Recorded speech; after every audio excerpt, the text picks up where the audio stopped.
The ayes are 186. The nays are 228. The amendment is not adopted. The unfinished business is a request for a recorded vote on the amendment offered by the gentleman from Illinois, Mr. Lipinski, on which the further proceedings were postponed, on which the nays prevail by a voice vote. Clerk will redesignate the amendment. Amendment offered by Mr. Lipinski of Illinois. Recorded vote has been requested. Those in support of the request for recorded vote rise and be counted. Sufficient number having risen, a recorded vote is ordered. Members record their vote by electronic device. This is a 2-minute vote.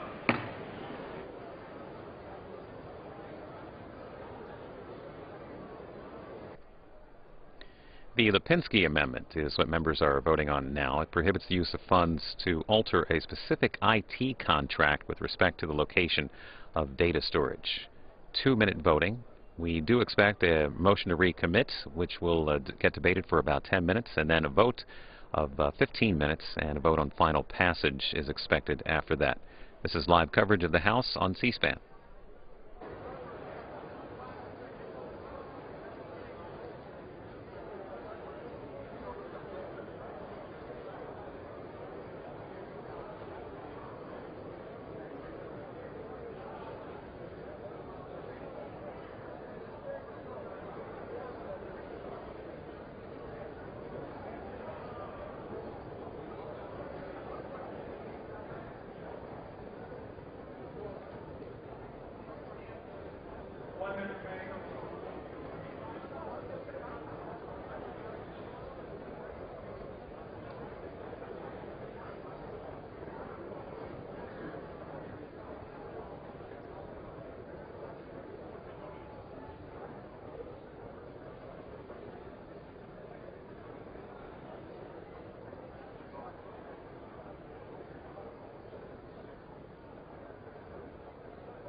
On this vote, the ayes are 162, the nays are 254.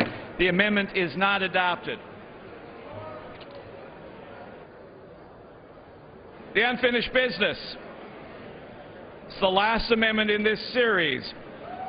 The unfinished business is a request for a recorded vote on amendment number 3 offered by the gentleman from Arizona, Mr. Flake, on which further proceedings were postponed, on which the nays prevailed by a voice vote. The clerk will redesignate the amendment. Amendment 3 offered by Mr. Flake of Arizona. A recorded vote has been requested. Those in support of the request for a recorded vote will rise and be counted. A sufficient number having risen. Recorded vote is offered. Members will record their votes by electronic device. 2-minute vote.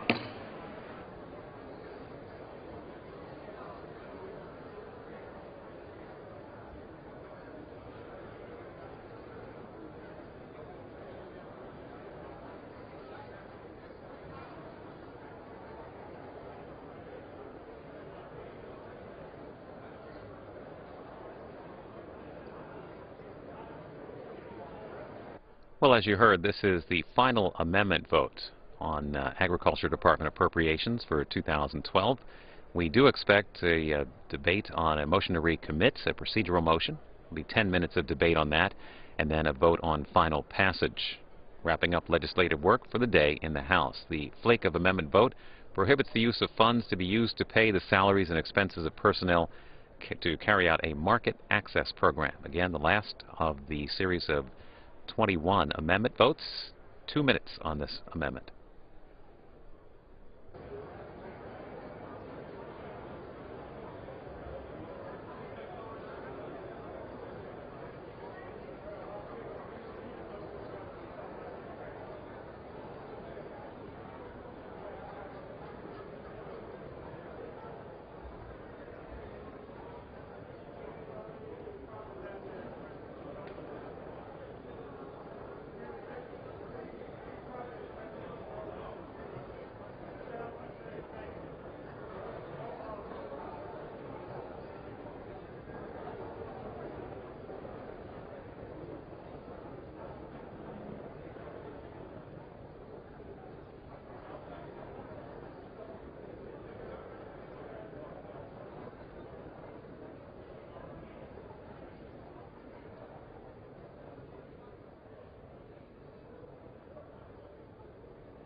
This vote, the ayes are 101, the nays are 314. The amendment is not agreed to.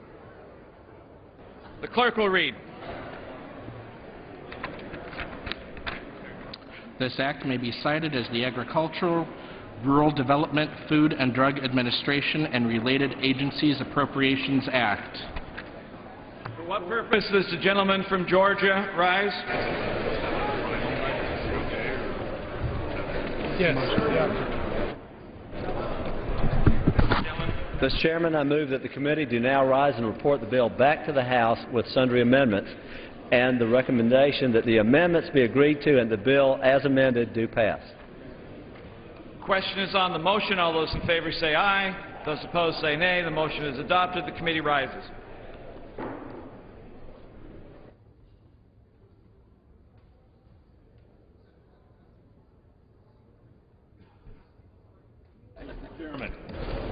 Speaker, the Committee on the Whole House on the State of the Union, having had under consideration H.R. 2112, directs me to report the same back to the House with sundry amendments, with the recommendation the amendments be agreed to and the bill be adopted. The bill as amended do pass. The Chair of the Committee of the Whole House on the State of the Union reports that the committee has had under consideration the bill H.R. 2112 and reports the bill back to the House with sundry amendments adopted in the Committee of the Whole, with the recommendation that the amendments be adopted and that the bill as amended do pass. Under House Resolution 300, the previous question is ordered. Is a separate vote demanded on any amended report from the committee as a whole? Hearing none, the chair will put the amendments in gross. The question is on the adoption of the amendments. Those in favor say aye. Those opposed say no. The ayes have it. The amendments are adopted. The question is on engrossment and third reading of the bill. Those in favor, please say aye. The opposed say no. The ayes have it. Third reading. A bill making appropriations for agriculture, rural development, food and drug administration, and related agencies programs for the fiscal year ending September 30th, 2012, and for other purposes. For what purposes does the gentleman from, gentlewoman from New York rise? Mr. Speaker, I have a motion to recommit at this time at the desk. Is the gentlelady opposed? I'm opposed to the bill in the current form. The gentlelady qualifies. The clerk will report the motion. Ms. Hochul of New York moves to recommit the bill, H.R. 2112, to the Committee on Appropriations with instructions to report the same back to the House forthwith with the following amendment. Page 55, after line 23, insert the following. In addition, for carrying out Section 4A of the Commodity Exchange Act, 7 United States Code 6A, including establishing limits to diminish, eliminate, or prevent excessive speculation, and as authorized by Section 12D of such Act, 7 United States Code 16D, $11,800,000. Page 6, line 11, after the dollar amount, insert reduced by $4 million. Page 27, line 11, after the dollar amount, insert reduced by $3,800,000. Page 30, line 10, after the dollar amount, insert reduced by $4 million. The gentlelady is recognized for 5 minutes. Mr. Speaker, I'm here today as someone who very recently stood before the voters. And I can tell you that the constituents I represent are fed up with our inability to control the soaring price of gas in this country. In the diners, in the small businesses, and certainly at the gas stations, you can feel the incredible anger and helplessness of our consumers. And that is why I feel compelled to stand here today to offer this final amendment to restore critical funding to the Commodities Future Trading Commission. The CFTC are like the sheriffs in town who protect us from the wild west of oil speculators. Now, if the Republicans... The House is not in order. Gentleman is correct. If the gentlelady will suspend. Please take your conversations off the floor. The House is not in order. Now, if the Republicans had their way, they'd send these sheriffs packing, let the speculators drive up our gas prices and run wild just shooting around town. But those who support my final amendment to the bill see it differently. We like law and order. We like it when people play by the rules. And we like having sheriffs around to make sure someone is keeping an eye on these speculators on behalf of our consumers. The Agriculture Appropriations Bill under debate right now would hurt every single person we represent. And among the many problems with this bill is the fact that it cedes regulation of the oil market back to big oil. And it pits consumers against speculators. Today, oil is trading about $100 a barrel. In my district, my constituents are paying over $4 a gallon just to fill up. And that's for regular. The price of diesel is really hurting my farmers who pay a quarter more for every gallon. You know, the worst part is that none of this is new for Western New York. A few years ago, my region had the highest gas prices in America. Not high prices, the highest. Even today, the village of Arcade, a tiny village in a farming community in Wyoming County, is listed as having among the highest gas prices in the nation. How can that possibly be explained? What is so disturbing is that our area was just starting to climb out of the recession when the price of gas skyrocketed, sending our recovery efforts backwards. For all the members who are concerned about the deficit, I hope you will support this amendment. The high cost of oil is only bankrupting American families and businesses. It is also bankrupting our country. I know that the folks back home in my district are fed up with the deficit, they're fed up with the poor economy, and they are fed up with high gas prices. And they want to know what we're going to do to solve these problems. I'll tell you, the answer does not lie in firing the regulators who watch and control the speculators, who now make up over 70% of the market. And that's exactly what this bill does. Recently, several traders and firms were charged by the CFTC with price manipulation, trying to hoard crude oil and score a quick $50 million. And I ask, how does gutting this agency, which protects our consumers from speculators, end up reducing the price of gas? The answer is it doesn't. Even the CEO of ExxonMobil blames speculators for the high prices, saying that just last month, oil should be trading around $60 to $70 a barrel if it was governed by supply and demand. Can you imagine? $67 a barrel? And also recently, the world's largest commodity trader, Goldman Sachs, they told their clients if the speculators they said that they had artificially driven up the price of oil by as much as $27 a barrel. The bottom line is that how do we justify slashing the budget for the only agency that can crack down on excessive speculation? I'll tell you, it's not by firing all the sheriffs just when Jesse James is coming to town. I don't know about anyone else, but when I return home this weekend, I sure would not want to have to explain my support for a bill that would in effect make it easier for big oil companies and speculators to take advantage of our consumers, our drivers. The choice is simple. Does this Congress stand with the consumers, our families, our small businesses, and our farmers, or does it stand with the speculators? I know where my constituents expect me to stand. I yield back the balance of my time. Gentlelady yields back.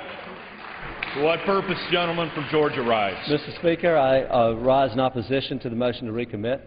The gentleman is then recognized for 5 minutes. I thank the Speaker, and I want to point out, I want to start off with saying if this was a serious amendment, if this was a serious proposal, we have had 25 hours of debate. It would have been out on the House floor, and we could have taken a look at it. But let me say this very importantly. There is absolutely nothing in this bill that prohibits the CFTC from looking at oil speculation as it respects the supply or the cost of oil. This amendment is not needed because of that alone. But let me also quote the Democrat commissioner on the CFTC, Michael Dunn, a Democrat member of the CFTC. There has been a suggestion by some that once we set position limits, that's speculative limits, on physical derivatives, that the price we pay will inevitably drop. I believe this is a fallacy. To date, The CFTC staff has been unable to find any reliable economic analysis to support the contention that excessive speculation is affecting the markets we regulate, or that position limits will prevent excessive speculation. I will be glad to yield once my 5 minutes is up. The price volatility exists in our markets because of global supply and demand for physical commodities. Now, why are the Democrats trying to get us bogged down in that the price of oil is going up because of speculation? Well, I can tell you, go back to January 2009 and ask your constituents if they remember paying $1.83 per gallon. And in that same month, who became President of the United States? But the President Obama, the Democrat. The change you were asking for, the change we were promised, was that gas went from $1.83 per gallon to now $3.80, a 90% increase. And the Democrats want us to believe it's because of speculators. You know why it's gone up? Because of more regulation, less permitting, more delays, and more lawsuits. Think about this. The President recently went down to Brazil, and he told them, hey, we understand you're going to drill offshore. We encourage you to do so. We want to lend you the money, and we want to become your best customers. Well, ladies and gentlemen, I got news for the President. I got news for the Democrats. American technology and American engineers do not need to hold second place to Brazil or any other country in the world. We are America. We need to have an all of the above energy policy. We do need to look at solar. We do need to look at ethanol. We do need to look at wind. We need to also look at nuclear and fossil fuels, and we need to do it here in the United States of America. We are Americans. And if you want to bring down the price of gas at the pump, then let's increase our own domestic supply and quit playing games of blaming it on Wall Street. And I yield back the balance of my time, and I recommend a no vote on the motion to reconsider. Without objection, the previous question is ordered on the motion to recommit. The question is on the motion to recommit. All those in favor say aye. Aye. Those opposed say no. No. The noes Mr. Speaker, have I it. demand a recorded vote. From New York? I'm asking for a recorded vote. A recorded vote? A recorded vote is requested. Those favoring a recorded vote will rise, a sufficient number having arisen. A recorded vote is ordered. Members will record their vote by electronic device. Oh, I'm sorry. Pursuant to Clause 8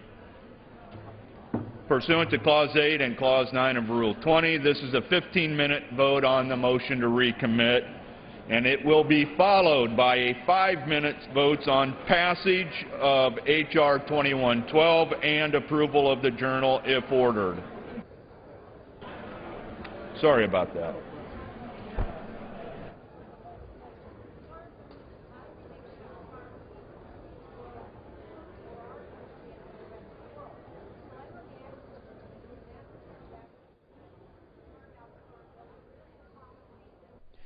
The House is now voting on a procedural motion related to Agriculture Department appropriations for fiscal 2012. Members voting on whether or not to send the bill back to committee for more debate. This will be a 15-minute vote, which we expect will be followed by a 5-minute vote on final passage.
As the House continues voting on this procedural motion related to Agriculture Department appropriations for 2012, the Washington Post reporting today that al-Qaeda has announced its new leader, elevating Ayman al-Zawahiri, an Egyptian who had been operational commander of the global terror network and served as its public face in recent years. The doctor, who spent years in underground Islamic groups in Egypt before joining al-Qaeda, previously was the militant group's second in command. Since the death of Osama bin Laden in a U.S. raid last month, he had been considered the most likely candidate to take the helm of the organization.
The ayes are 185, the nays are 233. The motion is not adopted.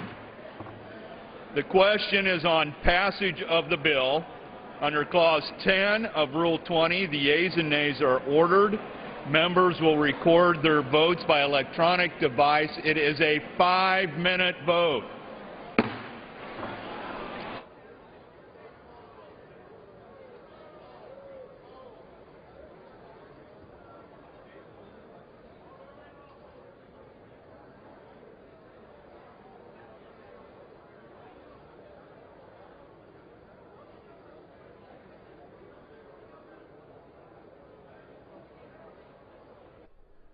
A final passage vote now on Agriculture Department appropriations. This is one of the 12 spending bills Congress must pass each year. It's about $125.5 billion for fiscal year 2012, and it's $283 million more than the current level, $7 billion less than what the President requested. Final passage, 5 minutes on this vote.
Yeas are 215. The noes are 200. The bill is passed.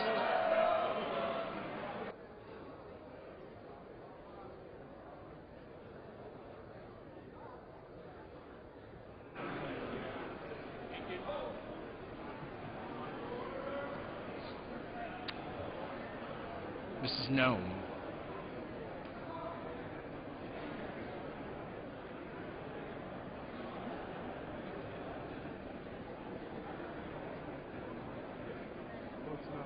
Mrs. Nome votes no. Mr. Aiken. Mr. Aiken votes aye.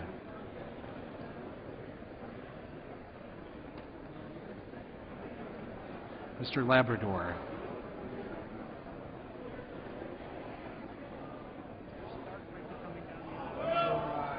Mr. Labrador votes aye.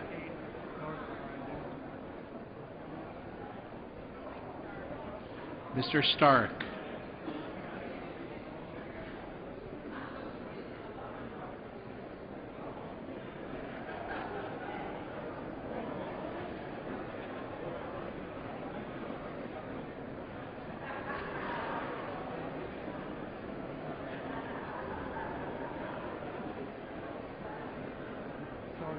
Mr. Stark votes no. Mr. Brown of Georgia. Mr. Brown of Georgia votes no.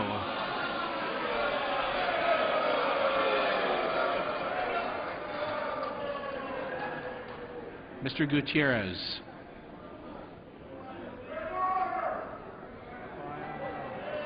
Off aye, on no for Mr. Gutierrez.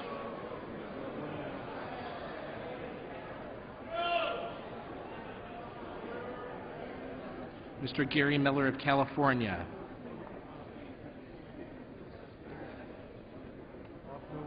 Off no, on aye for Mr. Gary Miller of California.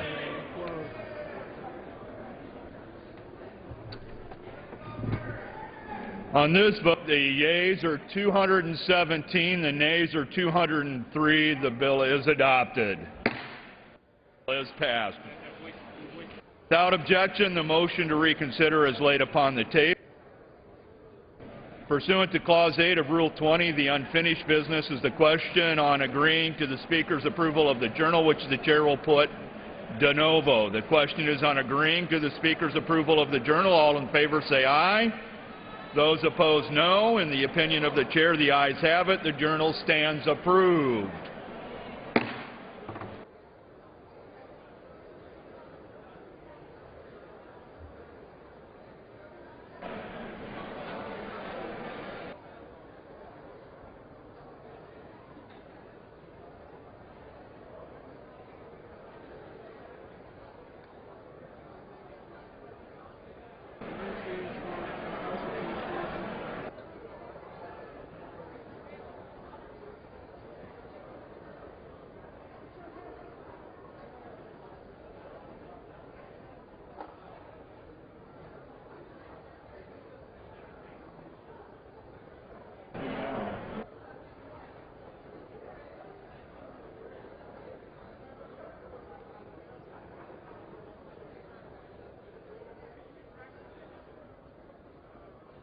I've cleared out room.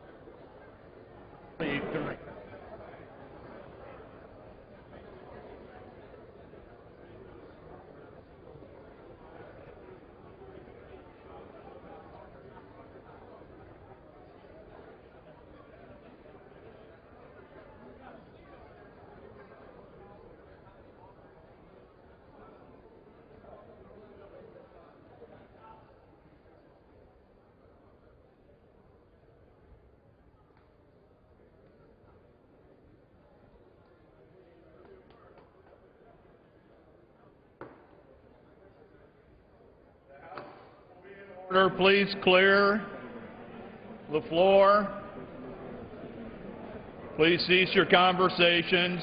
Please clear the floor. The House will be in order. Please remove your conversations from the floor.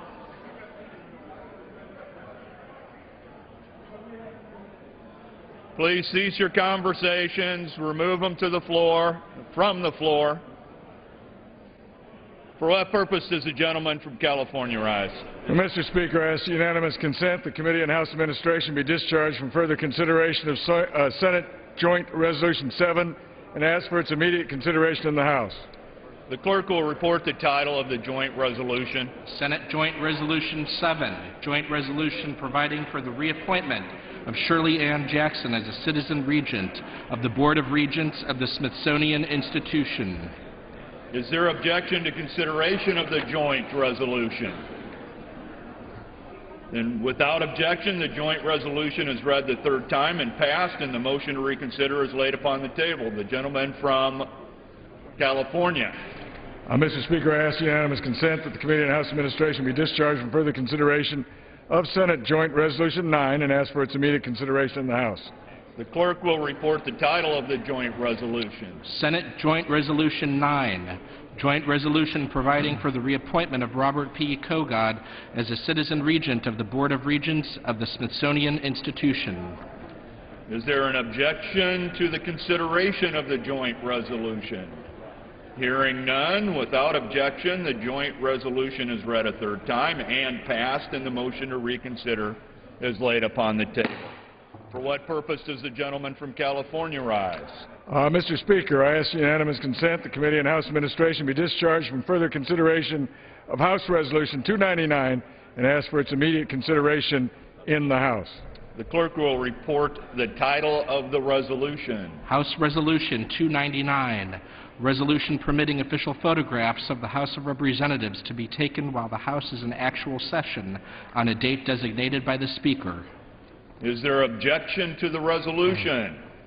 Hearing none, without objection, the resolution is agreed to, and the motion to reconsider is laid upon the table. For what purpose does the gentleman from California rise? Mr. Speaker, I call up H.R. 1934 and ask unanimous consent for its immediate consideration in the House. The clerk will report the title of the bill. Union Calendar Number 59, H.R. 1934, a bill to improve certain administrative operations of the Library of Congress and for other purposes. Is there objection to the consideration of the bill? Without objection, therefore, the bill is engrossed, read a third time, and passed, and the motion to reconsider is laid upon the table. For what purpose does the gentleman from California rise? Mr. Speaker, I ask unanimous consent that all members have 5 legislative days which to revise and extend their remarks and include extraneous materials on Senate Joint Resolution 7, Senate Joint Resolution 9, House Resolution 299, and H.R. 1934. Without objection, so ordered. For what purpose? Mr. Speaker, I ask unanimous consent that when the House adjourns today, it adjourn to meet at 10 a.m. on Monday next. Without objection, so ordered. What purpose does the gentleman from Utah rise? Mr. Speaker, I ask unanimous consent that the gentleman from New York, Mr. Rangel, be removed as a co-sponsor from H.C.R. 59, of which I am the sponsor, and that my name be removed from H.R. 657. Without objection, hearing none, so ordered.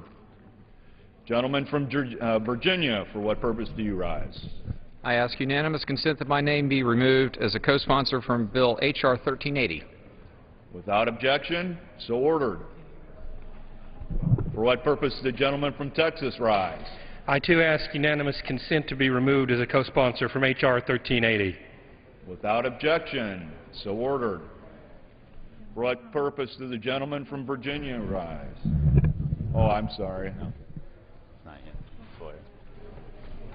For what purpose does the gentleman from Florida rise?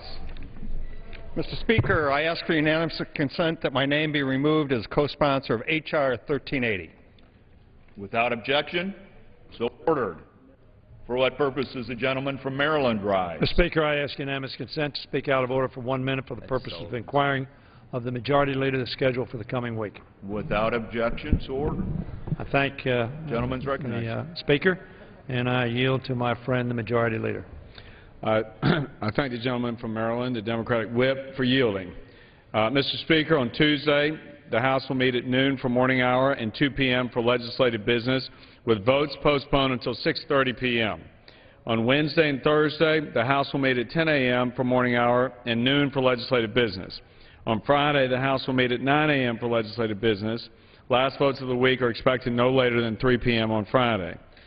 We will consider a few bills under suspension of the rules on Tuesday, which will be announced by the close of business tomorrow.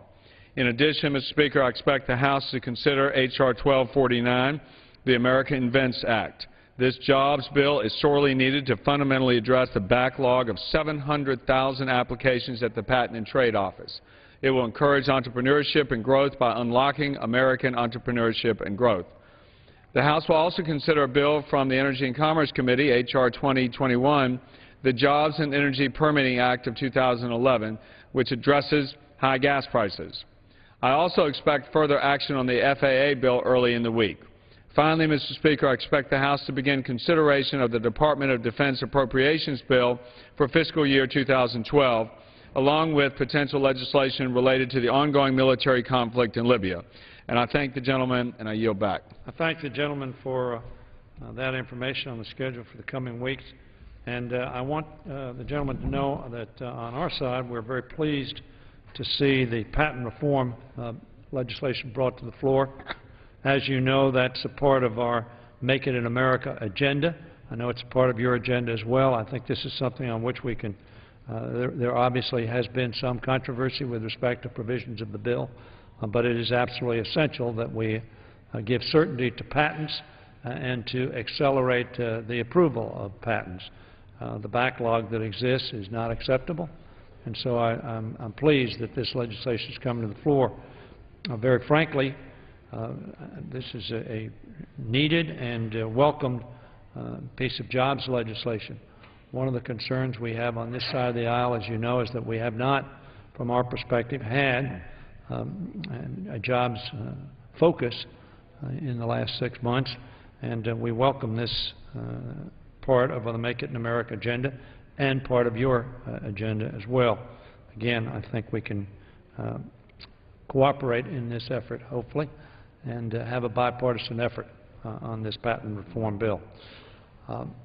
I also would raise the issue, Mr. Majority Leader. I want to say that I know that you and Mr. Kyle and others have been participating in the talks with Vice President Biden. There have been constructive talks. I understand from your comments and the comments of Mr. Van Hollen, Mr. Clyburn on our side, we are very hopeful that these talks will prove fruitful and that we can move ahead. We believe it's critical, as you know, and as you have articulated, that we address the default prevention responsibility that we share. Clearly, America wants to pay its bills. The American public expects us to pay our bills, and the international community expects us to pay our bills.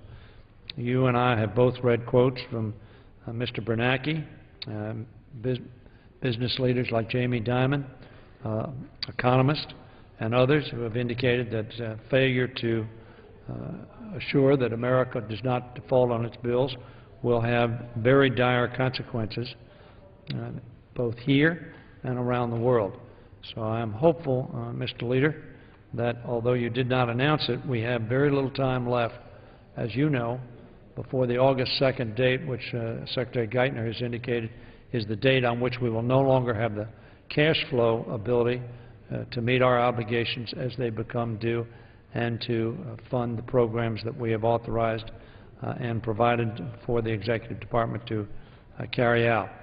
So that I would very much be interested in your thoughts with reference to how we ensure that we take action in a timely fashion. I was very pleased to see Speaker Boehner's comment about a week and a half ago that he was focused on assuring that we did not default and provide for the payment of our debts prior to the end of this month.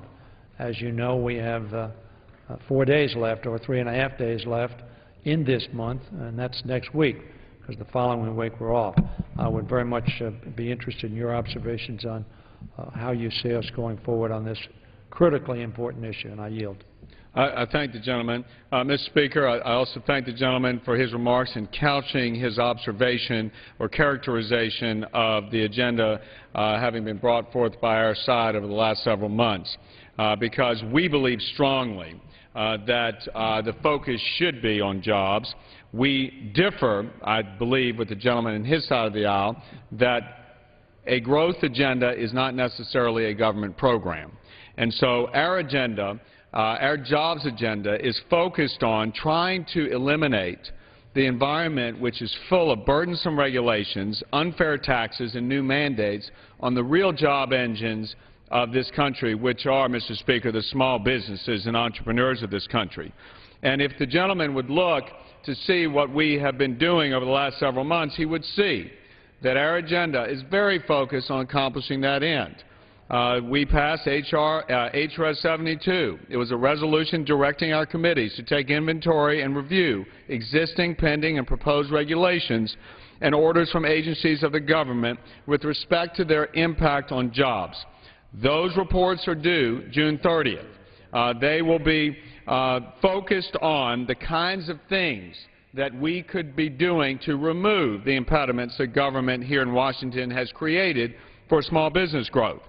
We also brought forth H.R. 872, the Reducing Regulatory Burdens Act, dealing with a duplicative application of regulations on the pesticide industry. And as the gentleman knows, that bill had a lot of bipartisan support. We also brought forward H.R. 910, which is the Energy Tax Prevention Act.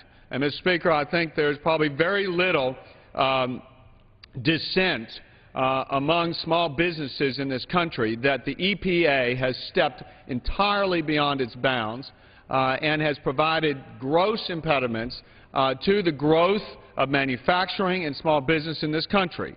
That bill was squarely aimed at trying to force the EPA to stop in its conduct of attempting to accomplish what the prior majority tried to do under its cap and tax agenda. Mr. Speaker, I'd further say we brought H.J. Res. 37 to the floor. This was a resolution of disapproval regarding the FCC's regulation of the Internet and broadband industry practices, the otherwise called the bill to stop its attempt to control the Internet. The ability for the government to begin to impose its will on the Internet is a job killer. That bill was also taken up by the majority. We also, as the gentleman knows, passed H.R. 4, the Small Business Paperwork Mandate Elimination Act. He and his side joined us in the bill, which began to repeal the job-killing nature of the health care bill. It was otherwise known as the 1099 provision, a bill which all small businesses said would provided too much paperwork and burdens on them. We also have been very focused on what people are most focused on when they begin to think about the summertime and taking a vacation, which is the gas prices and the prices at the pump. And we brought forward H.R. 1230, H.R. 1229, H.R. 1231, all of which were aimed at trying to lower the cost of fuel in this country, to maximize energy production in this country, so not only could families have the ability to do what they need, but also that businesses could see lower energy costs. And all of this, Mr. Speaker, takes place in the context where we've got a government that is borrowing 40 cents of every dollar it spends. We believe strongly that not only do we need to focus first on growth, but we've got to finally do what Washington has failed over the decades, which is to get its fiscal act in order, to ensure that we don't allow spending to get out of control again. And, Mr. Speaker, the gentleman asked about the Biden talks, and I share his commitment as he related that this is an important issue, that no one thinks that America shouldn't pay its bills. But I would also add, Mr. Speaker, that the people who elected us expect us to ensure that the fiscal insanity that's been taking place in this town stops, and that we put in place reforms so we can demonstrate that we've changed the system. That's the spirit in which our side has engaged in the talks with the Vice President.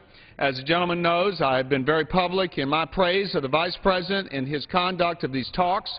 I am hopeful that we can meet or exceed the expectations right now, which is to say we are aiming to reduce spending by the trillions in order for us to engage in the kind of vote-taking that needs to take place to stave off a default. But I say to the gentleman, first and foremost, our side will not support any attempt to raise a debt ceiling that is not accompanied by the kind of cuts necessary and reforms necessary, nor will we support an attempt to raise a debt limit that raises people's taxes. That we don't want to do.